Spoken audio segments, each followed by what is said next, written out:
Assalamualaikum warahmatullahi wabarakatuh. Berjumpa kembali dengan saya Asep Irfan Helmi dalam channel Bilik Hukum Perdata. Semoga pada pertemuan kali ini sahabat Bilik Hukum Perdata semuanya dalam keadaan sehat semua dan dapat menjalankan aktivitasnya sebagaimana biasanya. Sahabat Bilik Hukum Perdata semuanya, untuk pertemuan kali ini saya akan membahas terkait putusan Perstek, melanjutkan pembahasan dari pertemuan sebelumnya, yaitu terkait jenis-jenis putusan pengadilan. Namun sebelum melanjutkan pembahasan putusan Perstek ini, untuk para sahabat yang baru bergabung dengan channel saya, jangan lupa untuk like, subscribe, share, dan komennya. Sahabat Bilik Hukum Perdata semuanya, bahwa di dalam pertemuan yang lalu kita sudah membahas terkait jenis-jenis putusan pengadilan. Perlu kita ketahui bersama bahwa putusan Perstek diatur di dalam pasal 125 HIR atau pasal 149 RBG, yaitu putusan yang dijatuhkan oleh hakim tanpa dihadiri oleh tergugat.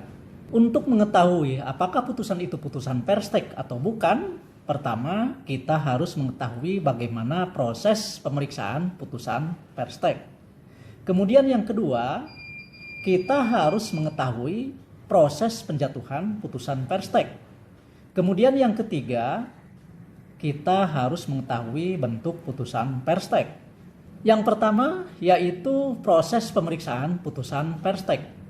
Proses pemeriksaan putusan Perstek dapat dilakukan dengan dua cara. Yang pertama, yaitu pemeriksaan perkaranya tanpa melalui proses pembuktian. Karena di dalam prinsip umum pembuktian dikenal bahwa fakta yang tidak dibantah tidak perlu dibuktikan lagi, karena dianggap diakui dengan tegas oleh pihak tergugat. Di sini tergugat yang tidak pernah hadir di persidangan dianggap tidak membantah dalil-dalil gugatan penggugat. Oleh karenanya, di sini tergugat dianggap mengakui dengan tegas. Sedangkan pengakuan merupakan alat bukti yang sempurna dan mengikat bagi para pihak dan hakim. Kemudian cara yang kedua, yaitu pemeriksaan perkaranya melalui tahap proses pembuktian. Kenapa harus dengan proses pembuktian? Padahal ketidakhadiran tergugat di persidangan, tergugat dianggap mengakui dengan tegas atas dalil-dalil gugatan penggugat. Dan pengakuan yang tegas merupakan bukti sempurna dan mengikat. Di sini tujuannya yaitu untuk kehati-hatian, terlebih jika objek sengketanya berupa zakenrecht atau perkara kebendaan, yang tentunya memiliki catatan-catatan identitas berupa surat-surat bukti kepemilikan yang dikeluarkan oleh pemerintah maupun pejabat umum lainnya, agar objek yang disengketakan tersebut benar-benar objek milik pihak yang bersengketa, bukan milik pihak ketiga. Sahabat Bilik Hukum Perdata semuanya, cara untuk mengetahui putusan Perstek yang kedua, yaitu kita harus mengetahui proses penjatuhan putusan Perstek. Cara ini memiliki dua cara.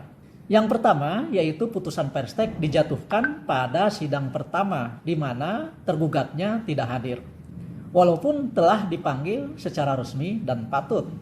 Kemudian cara yang kedua, yaitu jika majelis hakim berpendapat tergugat perlu dipanggil lagi karena dikhawatirkan tergugat memiliki halangan atas ketidakhadirannya, atau tergugat belum menerima surat panggilan, maka sidangnya harus ditunda dan diperintahkan agar tergugat dipanggil lagi. Lalu jika pada saat sidang kedua tergugat tetap tidak hadir, maka hakim langsung menjatuhkan putusan Perstek tanpa menunda persidangan lagi. Karena tergugat sudah dipanggil 2 kali berturut-turut, namun tergugat tetap tidak hadir di persidangan. Sahabat Bilik Hukum Perdata semuanya, kemudian cara untuk mengetahui putusan Perstek yang ketiga, yaitu dapat dilihat dari bentuk putusan Perstek, yang dapat dilihat dari 2 bentuk. Yang pertama, yaitu bentuk putusan Perstek yang beralasan. Di sini, jika dalil gugatan dan petitumnya rasional dan didukung oleh adanya alat bukti yang menguatkan, maka gugatannya dikabulkan seluruhnya. Namun, jika sebagian dalil gugatan dan petitumnya tidak rasional dan sebagian petitumnya tidak didukung dengan alat bukti yang kuat, maka gugatannya dikabulkan sebagian dan selebihnya ditolak atau tidak dapat diterima. Kemudian bentuk putusan perstek yang kedua yaitu bentuk putusan perstek yang tidak beralasan. Di sini jika gugatannya melawan hukum atau ketertiban dan kesusilaan, atau jika gugatannya tidak beralasan dan tidak berdasarkan hukum, maka gugatannya tidak dapat diterima. Kemudian jika gugatannya tidak didukung oleh alat bukti yang memenuhi batas minimal pembuktian, maka gugatannya harus ditolak.